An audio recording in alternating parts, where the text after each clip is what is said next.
Olá pessoal, boa noite a todos, sejam bem-vindos aqui ao perfil da FG Clínica de Neuromodulação, Epilepsia e Cannabis Medicinal.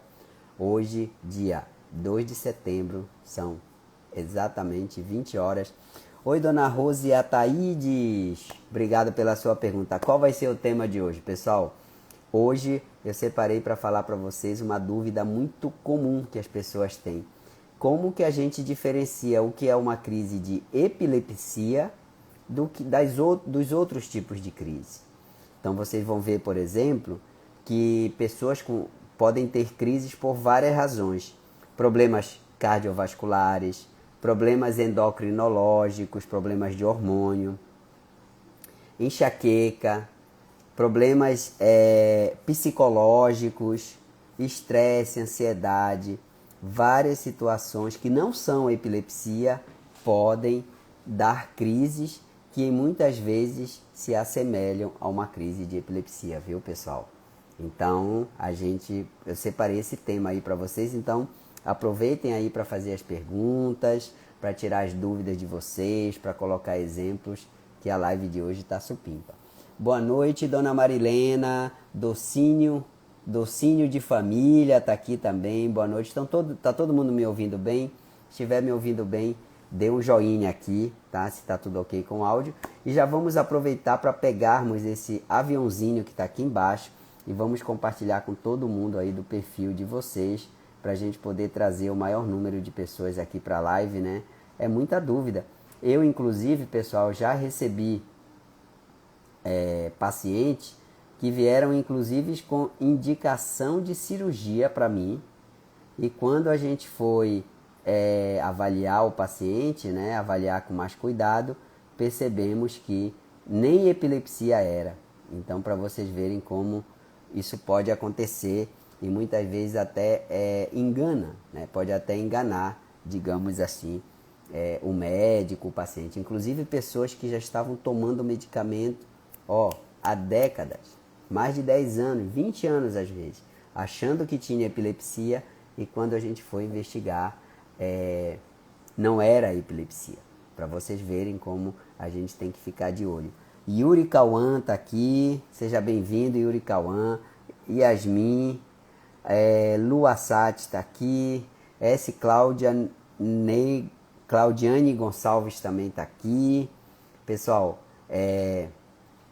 quem ainda não segue o perfil, eu vou pedir para seguir aqui, para a gente estar sempre trazendo conteúdos novos aí para vocês aí nesse tema, tá? Bom, outro assunto importante. Semana que vem vai ser o dia 9 de setembro. Quem sabe aí o que é que a gente comemora no dia 9 de setembro aqui no Brasil e na América Latina? Vocês sabem dizer? Coloque aí quem sabe, hein, pessoal? Para a gente poder ver se vocês estão antenados aí nas programações, tá? Coloquem aí pra gente ver. É o dia de quê? Dia 9 de setembro. O que que a gente comemora, hein? O que que a gente comemora? Digam aí pra gente, tá? Coloquem aí, gente. O pessoal tá ligado aí? Ou não? O pessoal tá meio desatento, hein? Como é que tá aí? É o Dia Nacional e Latino-Americano de conscientização sobre a epilepsia. Então, no dia 26 de março, nós comemoramos o Dia Mundial de Conscientização sobre a Epilepsia, que é o Março Roxo. E no dia 9 de setembro, nós comemoramos o Dia Nacional e Latino-Americano de Conscientização sobre as epilepsias, tá? E nós vamos ter aqui um evento aqui online, com convidados aqui do nosso grupo. A gente vai passar aí para vocês, então já se programe aí, participe. Teremos camisas, teremos alguns brindes aqui, teremos rifas, enfim. Aguardem aí que a gente vai divulgar ao longo dessa semana aqui no perfil, tá bom? Bom, com relação ao canal aqui no YouTube, pessoal, olha só, estamos aqui, deixa eu colocar aqui para vocês, estamos com 19.961 inscritos. Faltam 39 pessoas, olha só, 39 para a gente chegar em 20 mil inscritos. Então, vamos chegar aí ao longo dessa semana aqui no canal, no YouTube, a gente chegar a uma marca histórica aí pra gente, de 20 mil pessoas inscritas aqui no canal. Muito bom, nosso canal tem uma audiência muito boa, tem uma interatividade, né, com as pessoas que aqui perguntam, colocam, relatam suas histórias aqui no canal. Então é muito gratificante compartilhar com vocês. Veja aqui os conteúdos, ó. Muitos vídeos, todas as lives vêm para cá depois, para vocês poderem comentar, poderem pesquisar, enfim, muito legal. E a nossa comunidade só cresce aqui, tá? O pessoal sempre fazendo perguntas, todos os dias eu respondo as perguntas e sempre tem perguntas novas aqui no canal. Fico muito feliz aí por conta disso, tá? E aqui no nosso Instagram, nós estamos chegando aí a 5 mil seguidores aqui no Instagram. Muito, muito bom, pessoal. O perfil tem crescido bastante, tá? E isso tem sido muito, muito mesmo, muito gratificante aqui pra gente, tá bom? A Josea Pinto colocou: sucesso com o seu apoio em relação ao tratamento com meu filho Victor. Obrigado, viu, dona Josi? Fico muito feliz aí em poder ajudar o Victor aí e as outras crianças, né, que tem epilepsia, que tem autismo, que tem TDAH e várias outras patologias neurológicas, outras doenças, tá bom? E aí, pessoal, vamos compartilhar essa live com várias pessoas do perfil de vocês, para a gente trazer hoje umas 30 pessoas aqui no perfil. Vamos lá, tema extremamente importante, né?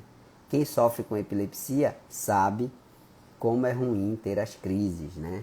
E agora a gente tem a oportunidade também de conhecer como é que se diferencia uma crise de epilepsia de um outro tipo de crise, e vocês vão conhecer hoje quais são as principais doenças. Nem todas elas são neurológicas, mas que podem provocar crises também semelhantes à da epilepsia. A Edileuza colocou aqui, a dona Edileuza: doutor Francinaldo, um exemplo de ser humano. Obrigado, dona Edileuza, fico muito feliz. E admiro muito, não somente como médico, mas como ser humano. Muitíssimo obrigado, tá? Fico muito feliz. Doutora Juliana Brito acessou aqui. Doutora Juliana, seja bem-vinda aqui ao perfil, tá? Quem não segue o perfil, vou pedir para seguir. Compartilhe o perfil com outras pessoas, enfim, tá? Para que a gente possa estar compartilhando esse conhecimento aí com todos vocês. E ó, repararam que eu estou com uma camisa aqui da Síndrome de Rett? Síndrome de Rett, pessoal. Aqui, um grande abraço aí para Gabriela Freitas, aí da Abret BR, que é a Associação Brasileira de Síndrome de Rett. A Gabriela, né, tem feito um trabalho muito forte. Ela que é mãe Rett, né, que te chama, e ela tem feito um trabalho muito, muito forte aí na divulgação, indo atrás de conhecimento e também de novidades. Tem um medicamento novo para as crianças que têm síndrome de Rett, que está aí já acessível daqui do Brasil, tá? Então, quem tiver interesse em conhecer mais sobre essa síndrome, sobre os aspectos relacionados a ela, a síndrome de Rett, acesse o perfil AbretBR, esse aqui, abre-te.br, tá bom? A Rayane tá aqui, a Rayane que veio hoje comigo na clínica, tá bom, Rayane? Você vai ficar bem, fica tranquila, vai ficar tudo ok. A Hanna Zeredo Sandro Duarte perguntou lá sobre a questão da ansiedade, né, nas crises. De fato, a ansiedade pode causar aí crises que se assemelham a crises de epilepsia, tá bom? Então vamos lá, Poliana tá aqui, a mãe da Bruna também tá aqui. Obrigado aí pela presença. E vamos compartilhar. Ah, Rayane, falei pro meu menino aí imprimir o Alter lá para você, tá? Quando estiver pronto aí na impressora 3D. Pessoal, a gente colocou lá na clínica, quem for lá na clínica vai ver um espaçozinho que foi criado lá chamado Espaço do Pedro. Pedro é o meu filho, ele ganhou de presente uma impressora 3D e ele está imprimindo vários brinquedinhos para deixar lá na clínica para as crianças. Então tem dinossauro, tem carrinho de bate-bate, tem trator, tem barco, barquinho. E o pessoal tá adorando aí o pessoal tá adorando aí o presentinho. Então quem for lá na clínica, quem levar o seu filho, quem levar, né, uma criança, pega lá o seu presentinho lá que ele tá fazendo aí para vocês. A impressora tá aqui, tá trabalhando aí direto. Tem cérebro também, imprimimos os cérebros, vários outros souvenirs, vários outros agrados aí para vocês, tá bom? Obrigado aí pela presença de vocês. Bom, pessoal, então vamos lá. Primeiramente, quero ouvir de vocês dúvidas sobre as crises de epilepsia. Dúvidas sobre as crises de epilepsia para a gente falando, e eu já vou falando aqui. A doutora Juliana perguntou, para adulto com TDAH, também tem indicação? Deixa eu ver, indicação de doutora Juliana, indicação doutora Juliana Brito Medic, deixa eu ver, teria indicação de que, doutora? Você pode me dizer, por gentileza? Para eu poder lhe responder. A fatura e gestão também está aqui, enfim. Então vamos lá, pessoal. Primeiro ponto que eu quero colocar aqui para você. A enfermeira Valéria também entrou, né? Como diferenciar, por exemplo, o que é epilepsia do que não é epilepsia? Será que toda vez que a pessoa desmaia, né, perde a consciência, ela está tendo uma crise de epilepsia? Será que é assim? Será que todas as vezes que uma pessoa se bate, se morde, tem salivação excessiva, será que ela está tendo uma crise de epilepsia? Então é sempre muito importante. Olha, pessoal, várias pessoas novas aqui no perfil, né? A Patrícia Melo, Jonas Miranda Camargo, tá aqui.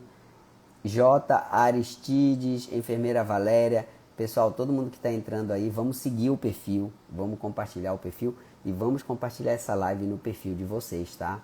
Compartilhem, pegue esse aviãozinho aqui, passe para todas as pessoas do perfil de vocês, para a gente chegar em 30 pessoas hoje. Já estamos com 25 aqui na live, hein?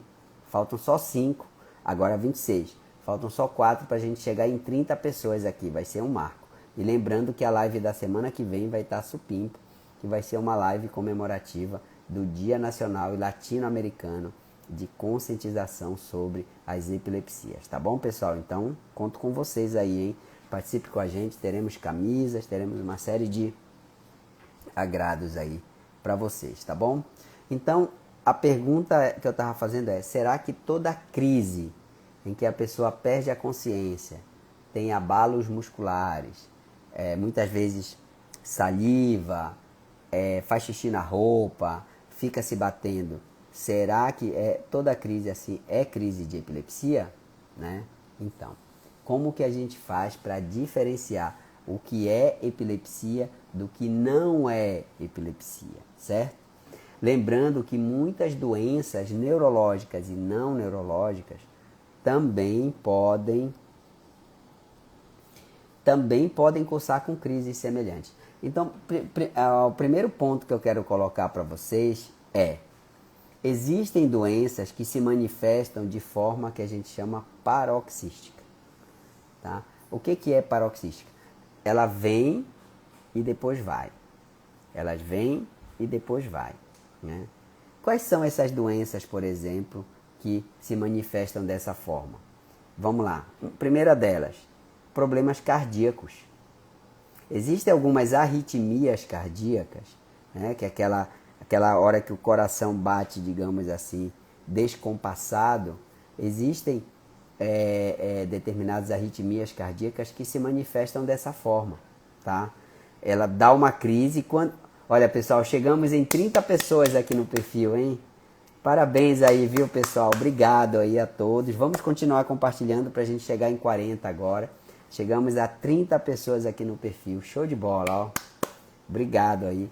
Parabéns a todos vocês. Obrigado pelo apoio, pela consideração e pelo empenho de vocês estarem aqui, ó. Estão mantendo 30, 31. Vamos subindo, pessoal. Vamos compartilhar essa live. Vamos compartilhar para a gente chegar aí em 40, 50 e cada vez termos mais pessoas aqui no perfil porque esse assunto é extremamente importante, tá? Então, voltando aqui à minha consideração, né? Existem determinadas arritmias cardíacas, que são problemas no coração, que elas se manifestam dessa forma. Elas vêm e vão. Elas vêm e vão. E no momento que elas vêm, principalmente quando atinge crianças, que a criança não sabe muito bem dizer o que está sentindo, pode acontecer da pessoa ter uma crise que parece uma crise de epilepsia, viu? Parece uma crise de epilepsia. A pessoa, ela perde a consciência, ela pode cair no chão, pode ficar se batendo, pode muitas vezes fazer xixi na roupa, pode morder a língua, pode ficar roxa, tá? E aí, muitas vezes ela é levada no hospital, chega no hospital, alguém fala ela está convulsionando, e aí então ela começa então a receber um tratamento para epilepsia, sendo que na verdade ela está tendo um outro tipo de crise, tá? Não sei se alguém aqui já presenciou uma pessoa assim, ou já ouviu falar, mas isso pode acontecer. E como é que a gente faz para diferenciar, né, uma crise de coração, vamos falar assim, de arritmia, de uma crise de epilepsia? Bom, existem alguns pontos, né? Antes da crise, antes da pessoa ter uma crise de arritmia cardíaca, ela costuma sentir uma palpitação no peito, né? E ela pode sentir até dor no peito. E, claro, durante os exames, quando ela vai fazer o exame de eletroencefalograma, a gente vê que a atividade elétrica cerebral costuma estar normal. Doutor Francinaldo, mas é muito comum a gente pegar um exame de eletroencefalograma e está normal. E de fato isso acontece. Mas se a suspeita persistir, a gente pede aquele exame de 24 horas, 72 horas, que ajuda a gente a fazer o diagnóstico, tá? Lembrando que quem tem problema de coração também precisa ser tratado, né? Ninguém quer viver tendo crise de arritmia cardíaca aí e não tratar, sem dúvida nenhuma. Deixa eu ver aqui algumas perguntas que foram colocadas aqui. A Patrícia pergunta: boa noite, doutor. Epilepsia focal e esquecimento, qual a relação? Depois que meu filho foi diagnosticado com epilepsia focal, ele ficou muito esquecido após o uso das medicações. Então, dona Patrícia, excelente a sua pergunta, né? E é até um motivo pelo qual eu trouxe esse tema hoje. Quantas pessoas estão tomando remédio para epilepsia e podem não ter epilepsia?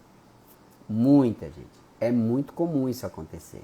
Principalmente em regiões onde não tem um especialista, né? Porque muitas vezes o médico generalista não consegue fazer essa diferença, tá? Então, em regiões mais distantes das capitais, onde não tem um especialista, pode acontecer sim de uma pessoa não ter epilepsia, mas está sendo tratada como se tivesse. Então, dona Patrícia, o mais provável aqui é que esse seu esquecimento, ou esquecimento do seu filho, se deva ao uso dos medicamentos e não à epilepsia focal em si. Embora a epilepsia focal possa sim cursar com esquecimento, principalmente após uma crise, porque a pessoa perde a consciência, mas o mais provável aí é que sejam os medicamentos. Dependendo dos medicamentos que ele estiver usando, principalmente se forem medicamentos tarja preta, ou até outros mesmo, que não sejam tarja pretas, que sejam medicamentos de receita branca, a pessoa pode ficar esquecida com o uso dos medicamentos. Os medicamentos que mais causam esquecimento, por exemplo, são os benzodiazepínicos, né? Principalmente o clobazam, clonazepam, o alprazolam, nitrazepam. Esses costumam estar mais associados ao esquecimento. Os outros nem tanto, mas pode acontecer, tá? Então, dona Patrícia, o mais provável é que seu filho esteja tendo esquecimento por conta do uso das medicações e não pela epilepsia focal em si.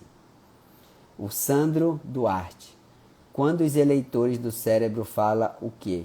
Eu não entendi bem sua pergunta, Sandro. Se você puder clarificar, eu te agradeço, tá? A Marilena coloca que desconhecia que crise de coração, né, uma arritmia cardíaca pudesse se parecer com uma epilepsia. Mas acontece, viu, dona Marilena? E não é incomum. Por isso que quando a gente está investigando uma pessoa, a gente inclui o exame de eletroencefalograma para a gente poder ver se acha alguma coisa, tá? Docínio de família. Epilepsia focal pode ficar mais grave devido à ansiedade? Sim, sem dúvida nenhuma, tá? Por quê, gente? Porque isso eu estou falando não é só epilepsia focal, não. Todos os tipos de epilepsia. E por que isso pode acontecer? Porque a ansiedade, ela costuma ser um fator que precipita crises. E aí, perfil docínio da família, eu já vou entrar aqui na segunda doença, cujas crises podem se manifestar iguais às crises de epilepsia, que é o transtorno de ansiedade. Então, pessoas que têm transtorno de ansiedade, principalmente ansiedade mais graves, mais acentuadas, elas podem sim ter uma crise que pode ser confundida com uma crise de epilepsia, tá?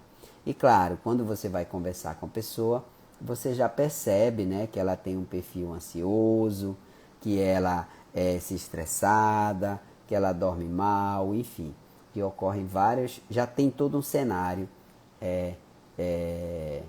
digamos assim, em torno dessa crise. Que a crise surge quando ela está prestes a fazer uma prova, por exemplo, ou quando ela tem uma viagem, ou quando ela briga com um namorado, com um amigo, quando ela passa por uma situação de estresse, assim, aí você vê que a crise vem.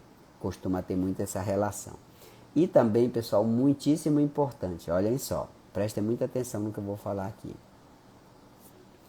Pessoas que supostamente têm epilepsia, mas que não melhoram com os remédios, é muito comum a gente detectar que na verdade elas não melhoram porque elas não têm a epilepsia. Por quê? Por mais que o remédio não consiga suprimir totalmente as crises, mas tem que ter algum grau de melhora com o medicamento, se a pessoa tiver realmente epilepsia. Se ela não tiver epilepsia, ela pode tomar todos os remédios que ela quiser para epilepsia. Pode tomar carbamazepina, levetiracetam, fenobarbital, fenitoína, tudo. Ela não vai melhorar. Por que ela não vai melhorar? Porque ela não tem epilepsia, né? O remédio está sendo dado para uma coisa e a pessoa muitas vezes tem outra. Então, ela não vai melhorar, tá bom? Então, esse é um sinal muito importante. O outro sinal que vocês têm que suspeitar, no caso da ansiedade, é quando a pessoa tem um ganho secundário. Tá? Então é muito comum a gente ver isso em crianças e adolescentes. Então a criança quer alguma coisa e aí ela é contrariada. Os pais dizem que não vão dar por qualquer razão. Aí a criança começa a ter aquela crise. Por quê? Porque ela quer ter aquilo, né? Aquele ganho secundário. Claro, pessoal, sempre devemos investigar antes de dizer que uma pessoa está tendo uma crise de ansiedade, ela está tendo uma crise de pânico, ela está tendo uma crise psicogênica ou qualquer outra situação e não uma crise de epilepsia. A gente nunca fala de cara assim, você não tem epilepsia, pronto, vai embora, acabou. Não, a gente orienta, faz toda uma investigação, tá? Para ter certeza de que aquela pessoa não tem epilepsia. E outra situação que costuma acontecer com certa frequência é a pessoa ser taxada, vamos falar assim, de ter epilepsia durante tanto tempo que quando ela vai no especialista e o especialista fala que ela não tem epilepsia, ela não consegue aceitar. Porque ela diz, não, mas eu tenho há 20 anos que eu já fui no pronto-socorro várias vezes, eu já fui no fulano várias vezes, já fui no médico, já fiz exame e eu tenho epilepsia. E você diz, não, você não tem epilepsia, você tem um transtorno de ansiedade, você tem um transtorno... A pessoa muitas vezes ela não aceita, tá? Eu, inclusive, pessoal, por 2 vezes eu já fui visitar paciente que estava na UTI, unidade de terapia intensiva, para vocês terem uma ideia. por epilepsia e que quando a gente constatou não era epilepsia. Uma dessas pacientes tinha sofrido um abuso sexual na infância e aí toda vez que ela via vamos falar, pelo padrasto, toda vez que ela via a pessoa, ela entrava em crise, né? E como ela ia no pronto-socorro, muitas vezes chegavam lá, davam remédio e ela ia parar na UTI, quando na verdade não era por crise de epilepsia. E a outra paciente tinha um transtorno de ansiedade muito evidente, muito acentuado, que todas as vezes que ela era contrariada, e geralmente chegava a época de prova, época de entrevista no trabalho, alguma coisa assim, aí ela entrava em crise e ia parar na UTI. Tá? Mas as duas não tinham. Então, só para vocês verem como pode acontecer situações desse nível. Tá? A enfermeira Valéria coloca aqui: quais os danos quando não consegue controlar as crises de epilepsia? Meu filho já toma 2 fármacos e 2 CBD full e Brode, mesmo assim ainda continua tendo crise. Enfermeira Valéria, eu acho que é enfermeira Valéria, tá? Olha, pessoal, chegamos em 40 aqui na live, ó, 40. Vamos aos 50, então, até o final? Vamos aos 50 até o final, pessoal. Conto com vocês aí. Chegamos a 40, agora vamos aos 50. Vamos compartilhar. Todo mundo compartilhando a live aí, todo mundo curtindo, todo mundo compartilhando para a gente trazer mais pessoas aqui. Vamos atingir 50 hoje aqui, tá bom? Até o final da live, com certeza. Vamos em frente. Ó, enfermeira Valéria, seguinte. Primeiros danos. Toda crise ela é um curto-circuito no cérebro. Então danifica, morrem neurônios. Tá? Neurônios são as células que fazem o nosso cérebro funcionar. Cada vez que tem uma crise, vários neurônios morrem. E também existe o risco de morte súbita. Tá? A gente sabe que a chamada SUDEP, o risco de morte súbita em pessoas com epilepsia refratária é muito maior, acho que em torno de 10 vezes o da população normal, da população que não tem epilepsia. Então vejam como é arriscado, né? Crises de epilepsia. Não é uma coisa trivial, não é para ser negligenciado. Só para vocês terem uma ideia, existem situações que a crise pode começar e não parar mais. É que a gente chama de estado de mal epilético, estado de mal convulsivo. Então tem que ficar de olho, tá? Os danos são muitos, desde morte de neurônio até a morte da pessoa, vamos falar assim. Perda de memória, fratura, autoferimento, falta de ar, falta de oxigênio, tudo isso pode acontecer em vigência de uma crise.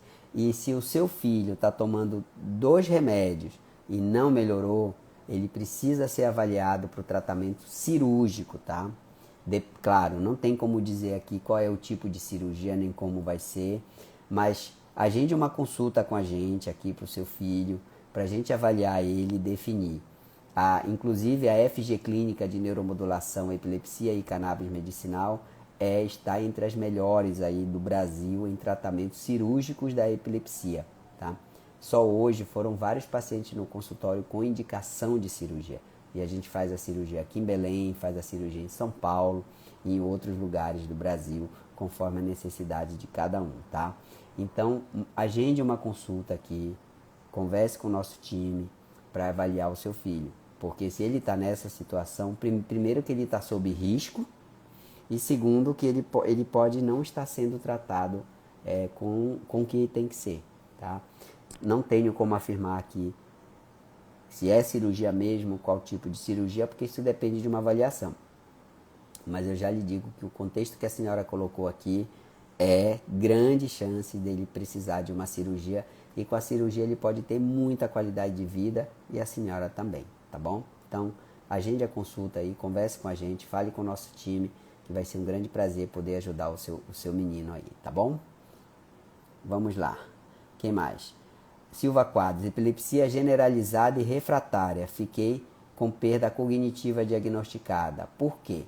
Bom, Silva, pessoas com epilepsia generalizada, ela abrange, né, as crises costumam abranger o cérebro inteiro.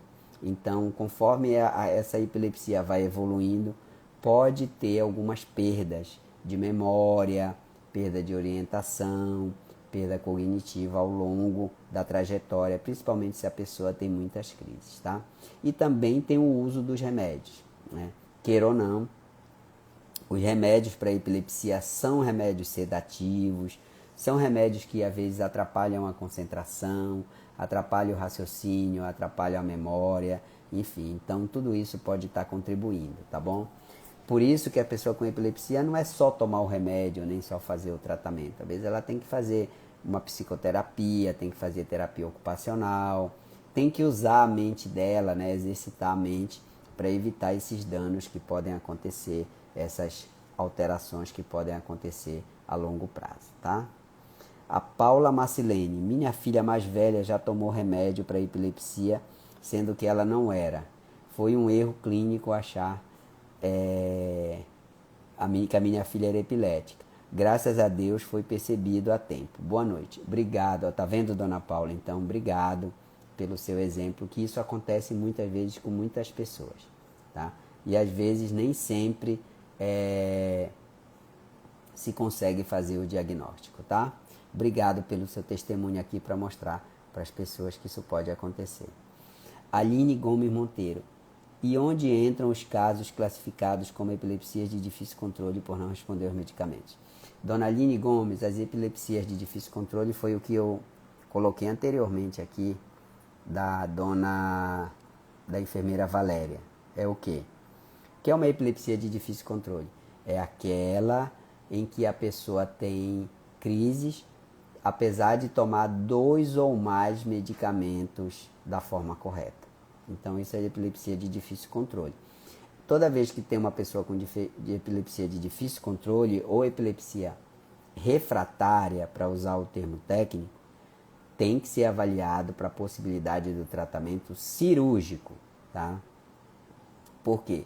Porque quando o remédio não funciona, é sinal que a pessoa pode estar precisando de uma cirurgia para tratar a sua epilepsia, tá bom? Então, fica a dica para vocês aqui.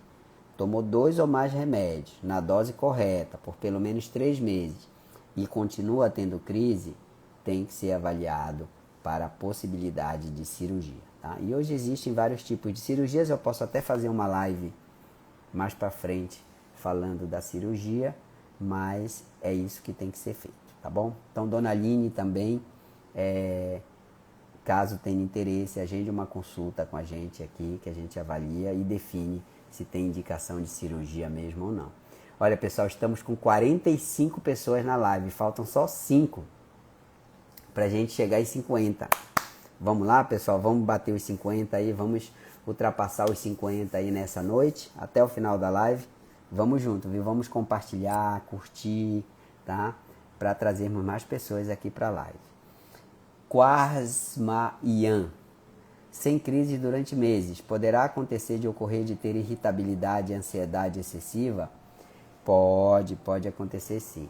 Aliás, pessoal, qualquer pessoa pode ter irritabilidade e ansiedade excessiva hoje, mesmo não tendo epilepsia. A gente vive num mundo hoje com várias distrações, várias estimulantes, redes sociais, comparação e etc. Então, qualquer pessoa pode ter uma situação dessa. Para quem tem epilepsia, isso é muito pior, né? Porque aí desencadeia a crise, mas pode ter sim, tá? Osana Tavi está aqui, obrigado. Tamires. Alexandre Guzmão, boa noite. Paulo, boa noite.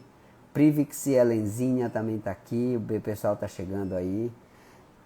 AC Moda Santos: meu médico passou para mim psicólogo distúrbio de ansiedade. Ok, exatamente, né? Quando se descobre que uma pessoa tem problema de ansiedade, o tratamento consiste, dentre outras ferramentas, de psicoterapia, tá bom?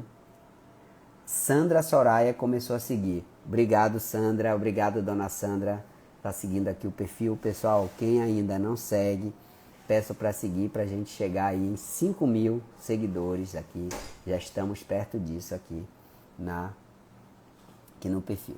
Dark Nail Design tá aqui. Obrigado. Vamos seguir, pessoal. Todo mundo que não está seguindo, vamos seguir. Francisco Eduardo tá aqui. Thay Neoliver. Por quê? Eu não entendi. Por que terapia ocupacional? Então, a terapia ocupacional, dona Tayane, é porque ela ajuda a desenvolver determinadas áreas do cérebro e com isso repor, né, aqueles neurônios que morreram durante a crise, tá? Por isso que é importante fazer. Aquelas atividades que o terapeuta ocupacional orienta, elas ajudam a formar novos circuitos no nosso cérebro e com isso digamos assim, repor de certa forma ou prevenir que a situação piore, tá bom? Silva, obrigado. Dona Filomena está aqui, um abraço ao pessoal de Parauapebas. A enfermeira Valéria colocou aqui, teria algo que explicasse as crises serem no mesmo horário geralmente ao acordar? Sim, o nosso ritmo circadiano, tá? O nosso ritmo circadiano o que é? É uma maneira em que o nosso cérebro funciona de forma diferente quando nós estamos dormindo e quando nós estamos acordados. E nessa transição de um estado para o outro, tipo do acordado para dormindo e do dormindo para o acordado, essa atividade ela tem que ser alterada, né? E isso, para alguns tipos de pessoas com epilepsia, se torna um gatilho, né? Se torna um fator que desencadeia crises, tá? Isso, claro, tem que ser investigado, tudo, mas existe essa questão. Entendam, quando a gente está dormindo, o nosso cérebro funciona de forma diferente do que quando a gente está acordado. E essa transição aí muitas vezes predispõe a crises, tá? Dona Ariane está aqui, a mãe do José Magno. Dona Edinalva está aqui. Boa noite, Dona Edinalva. Rock in Rio 123. Tem para mais de 20 anos que eu sinto epilepsia. Nunca tomei uma medicação para controlar as crises. Nesse caso, eu uso mais 2 ou 3 medicações diariamente. Ok. Marcos Ribeiro. Tayane Oliver. O meu filho ficou com dificuldade na fala enrolado. Faz fono há 6 anos e hoje está melhorando. Parabéns, dona Tayane. Isso mostra o efeito, né, a capacidade que as crianças têm de melhorarem. Hoje mesmo eu atendi uma criança de 4 anos com uma epilepsia, no caso síndrome de West, síndrome de Lennox-Gastaut, e aí eu falei disso, da urgência que a gente tem de intervir, de fazer os tratamentos nas crianças, porque as crianças têm uma capacidade muito grande de melhorar, muito mais do que os adultos. Tá? Então, seu filho, ele fazendo, viu, dona Tayane, ele vai ficar, sim, muito bem. Talvez até essa dificuldade de fala dele se torne imperceptível quando ele ficar adulto. E isso vai fazer uma diferença muito grande na vida dele daqui para frente. Dona Tamis coloca que live rica em informações maravilhosas, obrigado. Seu João Júnior está aqui, um abraço aí pessoal aqui para o seu João. Marcos Ribeiro, boa noite, tenho na minha família 2 pessoas. Então, Marcos, é importante buscar ajuda aí, né, para fazer o diagnóstico e iniciar o tratamento, tá? Rock in Rio coloca que as crises só aparecem quando ele está dormindo, quando está dormindo. Existem crises, epilepsias que a gente chama, são as epilepsias do sono ou as epilepsias com crises noturnas, tá? E de fato, quem já foi inclusive fazer o exame de eletroencefalograma sabe que uma das manobras que se faz para tentar fazer as crises aparecer é que a pessoa durma durante o exame, ela cochile, justamente porque as ondas cerebrais se alteram e aí a gente aumenta a sensibilidade do exame para poder detectar crises, tá? Rosane Balado, doutor, mas todos os neuros estão preparados para fazer essas diferenças. Levei 4 anos para saber que tinha epilepsia. Nem todos, tá, dona Rosane? Eu imagino que a sua pergunta tenha sido assim, nem todos estão. E nem todos estão mesmo, viu? Às vezes é muito difícil conseguir fazer, mesmo pessoas treinadas, tá? E eu vou lhe dizer por quê. Às vezes não é nem a pessoa, às vezes são os exames que às vezes até confundem o diagnóstico, tá? Mas, enfim, nem todos os neuros, vamos falar assim, nem todos os médicos neurologistas estão preparados realmente para fazer a diferença. Tanto que eu já recebi vários pacientes de vários colegas que na verdade não eram, mas enfim. A dona Ariane coloca: nas crises de ausência é normal a criança ficar bastante secretiva, com muito catarro, logo depois da crise ela vomita? Então, dona Ariane, pode acontecer sim, mas não deve, é que a gente usa o termo crise de ausência, mas na verdade não é ausência, é crise focal desperceptiva, esse é o nome que dá. É porque... Perdão, deixa eu tomar uma aguinha aqui.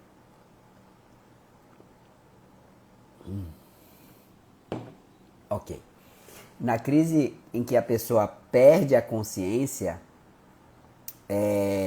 pode sim acontecer. Como ela perde a consciência, ela tem muita saliva e essa saliva ir para dentro, né, das vias aéreas e acabar irritando as vias aéreas e produzindo muco, né, que é o catarro.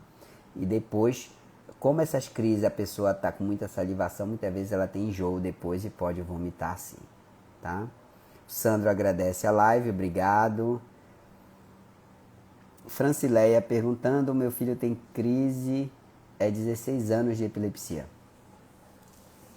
É normal ele dar crise e começa a vomitar e depois que ele cai começa a babar? Sim, dona Francileia, as crises podem ser dessa forma também. Aliás, grande parte das pessoas que têm epilepsia, né, são reconhecidas por conta dessas crises, né? Crise de se cair no chão, crises de cair no chão, se babar, fazer xixi na roupa e etc, tá? Então, o importante, dona Francileia, é buscar ajuda para o seu filho, para que ele possa ter o controle das crises, seja com medicamento, seja com cirurgia, se for o caso, como a gente já falou aqui de outras pessoas, né? Para que ele possa ter qualidade de vida e as crises serem controladas, tá bom? Seu João Júnior coloca que as crises só eram dormindo e depois da cirurgia nunca mais ele teve crise. Verdade, seu João, eu acompanho o senhor lá no Hospital Filoiola, né? A dona Jaque Ataíde pergunta: qual o tratamento para epilepsia noturna, que começaram aos 35 anos? Dona Jaque, o tratamento é igual ao tratamento das outras epilepsias, tá? É com os medicamentos, ou os fármacos, né, antiepiléticos, né? Os mesmos que se toma para as epilepsias diurnas, vamos falar assim, tá? É claro que a escolha vai depender de cada pessoa, vai depender do tipo de medicamento, da frequência das crises, enfim. Mas os medicamentos são os mesmos, tá? São exatamente os mesmos. João Júnior pergunta, que nunca mais teve problema, ótimo. Pergunta não, né? Coloca. A dona Elielzia Silva coloca: existe algum motivo que possa impedir de fazer a cirurgia? Então, dona Elielza, vamos lá. Situações em que a pessoa não faz a cirurgia. Primeiro é se ela não quiser, né? Então, ninguém vai obrigar uma pessoa a fazer uma coisa que ela não queira. Então, eu já tive paciente que, apesar de ter toda a indicação da cirurgia, a pessoa falou assim: doutor, eu não quero. Então, não tem o que a gente fazer, né? A pessoa não quer, ela não quer. Claro que a gente deixa ela ciente dos riscos, avisa de tudo que pode acontecer, mas a pessoa ela tem autonomia para decidir se ela quer ou não, né? E outro motivo, às vezes, é se o risco cirúrgico da pessoa for muito alto, né? Então, uma pessoa que tenha diabetes muito grave, pressão alta, problema de rim, problema de pulmão, quer dizer, o organismo dela é um organismo que não tolera uma cirurgia, mesmo ela tendo indicação, muitas vezes a gente não faz, porque o risco de fazer a cirurgia acaba ficando maior do que os benefícios, tá bom? Essas seriam as principais condições. Pois é, Polly, já chegamos em 48, faltaram 2, né? Estamos avançando aqui, vamos chegar, tá? Falta um pouquinho só pra gente chegar aqui em 50 pessoas. Faltam 3 pessoas, olha só 3, pessoal. Vamos espalhar o convite aqui que a gente chega aqui para 3 pessoas, para 50 pessoas aqui na live, tá? A dona Assunção coloca aqui: boa noite, doutor Francinaldo, boa noite a todos, espero que estejam todos bem. Estamos sim, obrigado pela sua presença aqui. Vilena Roberto começou a seguir aqui. A dona Ariane: infelizmente minha bebê ainda não atingiu o peso indicado para a cirurgia, tá? Bom, Depende, né, de cada pessoa, realmente tem que ter um peso para garantir a segurança, mas vai dar tudo certo, tá, dona Ariane? A sua bebê vai conseguir e vai conseguir fazer aí a cirurgia dela, tá bom? Pessoal, quero agradecer a presença de todos vocês aí. Obrigado pelo empenho. Olha, chegamos aqui, estamos com 48 pessoas na live, mas a gente já está aqui no final da nossa live, muito boa. Eu nem consegui falar de todas as condições, mas foi muito produtivo. E compartilhe a live vai ficar gravada aqui no perfil. Comentem, compartilhe aqui. Depois ela vai lá para o canal no YouTube. Vamos chegar em 20 mil inscritos aí ao longo dessa semana. E semana que vem não percam. A gente vai ter uma live comemorativa do Dia Nacional e Latino-Americano de conscientização sobre epilepsias, tá bom? Teremos convidados muito especiais aqui, acompanhe com a gente aí no perfil. Vou responder a pergunta aqui da dona Jaque, para a gente finalizar. Em Belém não se faz o exame de polissonografia com montagem de vídeo eletroencefalograma durante a noite toda?